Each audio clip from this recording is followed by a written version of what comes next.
dari Allah. Caranya saya kerja. Kerja itu cara, rezeki itu dari Allah datangnya. Bukankah di zaman sekarang kita sering terpeleset? Ini merupakan cerminan dari rapuhnya akhlak kita kepada Allah Subhanahu wa ta'ala.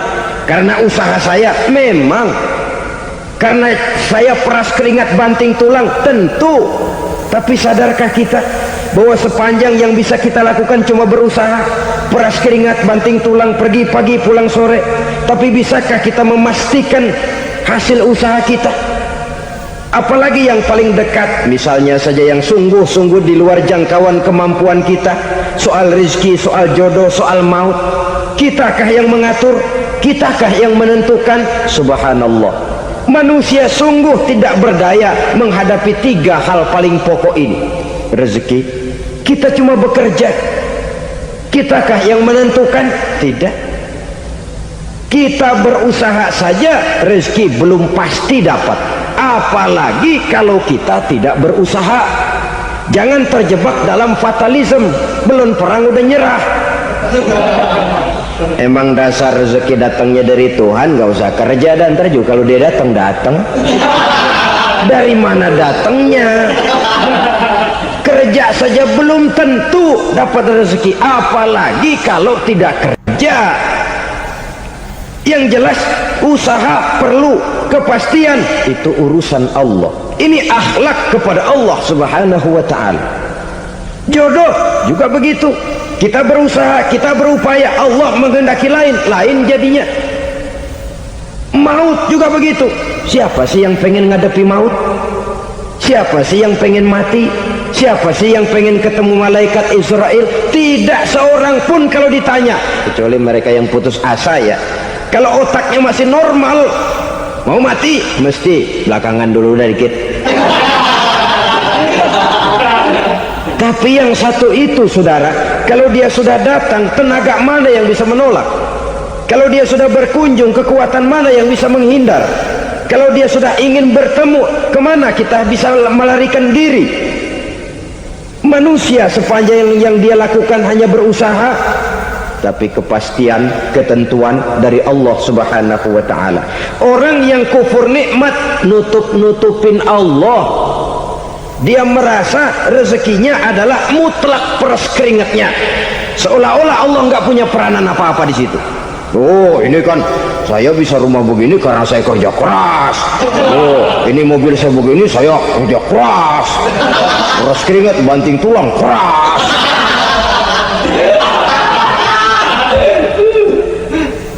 Saudara-saudara kaum muslimin rahimahkumullah, jadi menutupi Allah. Akibatnya nanti kalau dia berhasil, Allah ketutupan. Kalau dia gagal, orang lain dicaci maki, dicari kambing hitam. Yang kambing hitam kan mahal, karena orang sering cari-cari kambing hitam. Jarang orang mau jujur kalau bertemu kesulitan lalu mencari sebab pada dirinya sendiri. Yang paling enak ya nyalain orang. Lo begitu. Orang lain yang paling enak kita salahin. Au ya'malu fi mukhalafatil mun'im, atau dia melakukan sesuatu yang tidak sesuai dengan kehendak yang memberikannya nikmat. Diberikan kita tangan, mulut sih nggak berhenti, terima kasih Tuhan, alhamdulillah saya dikasih tangan. Cuma nih tangan enteng mak nabokin orang mulu. Itu sudah mukhalafatul mun'im, bertentangan dengan kehendak yang memberikan nikmat. Diberikan harta, mulutnya mah basah, terima kasih Tuhan, alhamdulillah dikasih harta, tapi pelitnya minta ampun, kikir koret medit. Ini juga termasuk kufur nikmat, mempergunakan suatu nikmat bertentangan dengan kehendak daripada yang memberikan nikmat itu sendiri. Saudara-saudara kaum muslimin rahimakumullah, oleh karenanya kufur iman memang lebih bahaya daripada kufur nikmat. Tapi jangan lupa, kufur nikmat bisa menyeret orang kepada kufur iman. Nah kalau Allah udah dialingin, Tuhan sudah dinomor duain, lama-lama kenapa dia tidak mendewakan dirinya sendiri? mendewakan pangkatnya, mendewa-dewakan otaknya, mendewa-dewakan kemampuannya. Pada awalnya dia memang cuma kufur nikmat, tapi lambat laun kalau ini tidak diobati secara pasti orang akan mengarah kepada kufur iman. Bisa berbentuk syirik, bisa berbentuk nifak, bisa berbentuk riddah. Saudara-saudara, oleh karena itu menjaga akhlak kepada Allah mutlak penting. Sebab apa? Kita tidak berakhlak kepada manusia saja, kita dikucilkan dari pergaulan. Kalau kita tidak berakhlak kepada Allah, dikucilkan oleh Allah. Hadis qudsi menyatakan, man lam yashkur ala na'mai wa lam yasbir ala balai falyakhruj min tahtis samai falyatlub rabban siwaya. Kata Allah, siapa orang yang tidak mau bersyukur terhadap nikmat yang aku berikan kepadanya dan tidak mau sabar terhadap ujian yang aku berikan kepadanya, falyakhruj min tahtis samai, persilakan saja keluar dari kolong langitku, waliyatlub rabban siwaya, tolong cari Tuhan lain selain daripada aku. Murka Allah, diusir, cuman gak kedengeran aja. Siapa yang tidak mau syukur terhadap nikmatku, siapa yang tidak mau sabar terhadap ujian yang aku berikan kepadanya, persilakan keluar dari kolong langitku ini, cari Tuhan lain selain aku. Nah, langit Tuhan yang punya, Tuhan kita lawan, diusir dari kolong langit, mau pindah ke kolong mana?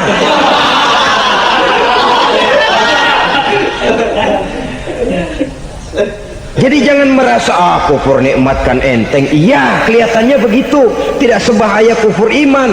Tapi kufur nikmat ini merupakan anak tangga yang kalau kita sudah mulai naik, kita akan naik terus sampai kepada tingkat di mana kita mengalami kufur iman. Kalau sudah ke sana, maka akhlak kita kepada Allah terkenalah erosi, terkena polusi, hancur akhlak kepada Allah, dan itulah sumber kesengsaraan abadi. Kalau cuma kita tidak berakhlak kepada manusia, barangkali resikonya cuma kehidupan di dunia ini. Mungkin juga ada kehidupan akhirat. Tapi kalau sudah tidak berakhlak kepada Allah, dunia akhirat kita rugi dan celaka. Maka pada kesempatan ini saya mengajak, marilah jaga baik-baik akhlak kita kepada Allah. Satu kali kita bertauhid, sampai mati kita bertauhid. Satu kali la ilaha illallah, jangan tergelincir lagi kita keluar daripada kalimat itu. Satu kali kita bertuhankan Allah, jangan bertuhan yang lain selain daripada Allah. Jangan sekutukan Allah, jangan samakan Allah dengan sesuatu, jangan mengangkat yang lain sama agungnya dengan Allah. Sebab dengan demikian kita seolah-olah sudah mengotori akhlak kita kepada Allah subhanahu wa ta'ala. Ini berat, saudara-saudara. Ini tidak ringan. Kadang-kadang saya katakan tadi, masalah ekonomi, kadang-kadang persaingan hidup yang makin tajam, di tengah lapangan kerja yang makin sulit, di tengah orang banyak potong kompas. Kalau berpatokan kepada nilai tauhid, la ilaha illallah, tidak ada Tuhan selain Allah, maka saya tidak akan takut kecuali hanya kepada Allah. Saya tidak akan menggantungkan hidup kecuali hanya kepada Allah. Saya tidak akan minta rezeki kecuali hanya kepada Allah. Kadang-kadang situasi yang nekat membuat kita kehilangan keseimbangan, kehilangan pertimbangan, picik pandangan. Akibatnya kita merusak akhlak kepada Allah subhanahu wa ta'ala. Ironinya kan orang sekarang kalau ditanya, lu nyolong ya? Iya. Kok berani? Emang. Lu nggak tahu Tuhan lihat? Tahu. Kok nyolong juga? Biarin. Kalau Tuhan mah lihat, jangan gak ribut. Nggak ribut katanya. Kalau orang lihat, 2 orang saja tahu, geger kelurahan. Ini kan sudah mendustai dirinya sendiri, sudah merusak akhlaknya kepada Allah subhanahu wa ta'ala. Tuhan nggak ribut katanya. Saudara hadirin yang saya hormati, jadi oleh karenanya akhlak kita kepada Allah merupakan basis daripada kehidupan beragama. Kalau itu sudah mulai rapuh, mulai terkena erosi dan polusi, mulai rusak, dikhawatirkan nanti nilai ibadah kita kepada Allah juga akan turut ambruk karenanya. Saudara-saudara kaum muslimin rahimakumullah, Tugas yang kedua, memperbaiki akhlak manusia kepada sesama manusia. Kita tahu Islam sesuai dengan namanya adalah agama damai. Maka akhlak manusia kepada sesama manusia menempati porsi yang penting dalam kehidupan beragama. Bagaimana seorang muslim bergaul, bertata krama terhadap sesama manusia. Mari kita lihat lebih jauh persoalannya. Untuk memudahkan pembicaraan dari kacamata agama, kita kelompokkan saja manusia itu dalam dua. Pertama yang seiman, dan yang kedua yang tidak seiman. Yang tidak seiman itu kita sebut saja kufur atau kafir. Nah, kepada yang kafir pun kita diajarkan untuk berakhlak, apalagi kepada yang memang nyata-nyata seiman, sekeyakinan, seakidah. Kemanapun Islam datang, ke negara manapun ia masuk, ia tidak menaburkan kerusakan. Jadi tidak benar kalau orang pernah itu menggambarkan, saking sentimennya seorang orientalis pernah menggambarkan Nabi Muhammad di tangan kirinya Quran, di tangan kanannya pedang, menggambarkan seolah-olah Islam dikembangkan dengan kekerasan. Sebenarnya tidak sama sekali. Kalaupun dalam sejarah perkembangan Islam pernah terjadi perang, maka perang dalam Islam sesungguhnya apabila kita amati sejarahnya bukan untuk memaksakan agama, karena memang agama tidak bisa dipaksakan, tetapi justru untuk mempertahankan agama dari segala macam hambatan, rintangan, hinaan dan fitnahan. Tapi kemanapun yang jelas Islam masuk, dia tidak pernah membuat kekacauan, kerusuhan ataupun penghancuran. Candi Prambanan bahkan dipugar, gereja-gereja tidak ada yang dihancurkan oleh umat Islam. Kenapa? Islam agama damai. Soal agama, soal lakum dinukum waliyadin, la ikraha fid din, qad tabayyana ar-rusydu minal ghayy. Tidak ada paksaan dalam beragama, sebab nyata yang benar dengan yang tidak benar. Belum pernah ada orang kafir masuk ke perkampungan orang Islam lalu dikejar-kejar, diteriakin kafir, kafir, sunatin.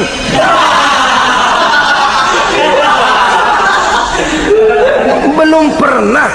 Kenapa? Islam menghormati orang lain agama. Nah, yang kafir ini macam-macam, saudara. Ada kafir harbi. Nah, ini kafir kerok. Ini kafir yang nyata-nyata memproklamirkan permusuhan kepada umat Islam, nyata-nyata mengganggu ketenangan umat Islam. Kafir yang seperti ini yang boleh diperangi. Misalnya kita mau sembahyang Jumat dijagain, nggak boleh sembahyang Jumat, getok palanya. Kafir harbi artinya tantangan perang datang dari mereka, bukan kita yang mulai, mereka yang buka front. Prinsipnya umat Islam tidak boleh mencari-cari musuh, tapi pun tidak boleh lari kalau ketemu musuh. Musuh jangan dicari, ketemu jangan lari. Karena itu kesan seolah-olah umat Islam ini teroris, umat Islam ini destroyer, umat Islam ini sering menimbulkan keonaran, kerusakan. Sungguh satu fitnahan yang sangat keji. Umat Islam adalah umat yang cinta damai. Islam di masa perkembangannya masuki Eropa melalui Selat Gibraltar, Jabal Tariq, memasuki Spanyol. Islam tidak pernah meruntuhkan gereja, Islam tidak pernah membunuh orang-orang Nasrani. Bahkan Islam mewariskan peradaban dan kebudayaan yang begitu tinggi nilainya di bidang ilmu pengetahuan, sampai ketika itu Barat banyak mengkaji ilmu pengetahuan dari dunia Islam. Buku-buku berbahasa Arab diterjemahkan ke bahasa Yunani, dipelajari oleh para cendekiawan di negeri Barat sana. Mereka mengambil manfaat yang banyak dari masuknya Islam ke Eropa. Sementara gereja tetap berdiri dengan megahnya, kuil-kuil tempat peribadatan tidak satupun yang diusik-usik. Kenapa? Islam agama yang cinta damai. Asal dia tidak diganggu, asal kehormatannya tidak dihinakan, Jadi kafir harbi, kafir yang nyata-nyata nantang perang, ngajak berkelahi. Itu kafir yang nyari penyakit. Kafir harbi ini boleh diperangi dengan catatan mereka yang memang mulai. Yang kedua kafir zimmi.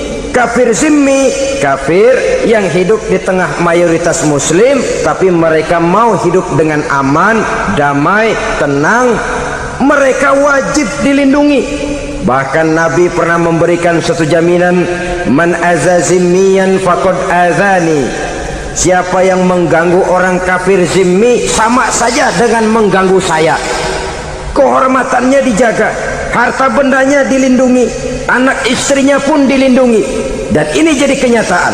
Saudara bisa lihat di negara-negara yang mayoritas penduduknya beragama Islam, orang-orang kafir di luar Islam hidup dengan tenang, aman, damai. Di Saudi Arabia, di luar tanah haram, di luar Mekah dan Madinah, banyak orang-orang kafir mencari nafkah. Mereka tenang, aman, dilindungi undang-undang. Begitu di Mesir, begitu di negara Indonesia yang berdasarkan Pancasila ini. Kehidupan beragama menimbulkan gairah, rukun, tenang, aman, damai, sepanjang tidak saling ganggu, tidak saling usik, menghargai orang yang sudah beragama, tidak menjadikan penganut suatu agama sebagai sasaran dari dakwah agama lainnya. Saudara-saudara kaum muslimin rahimakumullah. Jadi memang oleh Al-Quran kita dianjurkan asyidda alal kuffar ruhama bainahum, tegas kepada orang kafir, kasih sayang kepada sesama muslim. Tapi tegas bukanlah berarti marah-marahan, bukan berarti musuh-musuhan, bukan ngajaki perang. Tegas dalam arti punya garis tentang kehidupan beragama, lakum dinukum waliyadin. Soal kehidupan sosial, mari kerjasama. Bangun jalan, ayo rame-rame. Siskamling, mari bebarengan. Bikin puskesmas, mari sama-sama. Tapi kalau sudah soal agama, itu tidak perlu ada toleransi agama. Yang perlu toleransi antar umat beragama. Kalau umatnya mau kerjasama silakan, tapi tidak menyangkut soal ibadah. Jangan kerjasama di bidang ibadah. Itu kerjasama yang salah pasang, saudara-saudara. Sehingga dengan demikian toleransi adalah menyangkut kehidupan antar umat beragama. Sedangkan agama sendiri punya kapling yang nyata.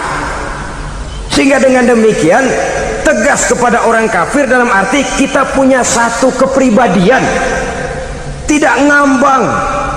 Enggak, lalu kalau ditanya orang, sebenarnya agama lo apa sih? Gua mah gimana musimnya aja. Agama pakai musim kayak rambutan. Akhirnya ya begitu, musim-musiman.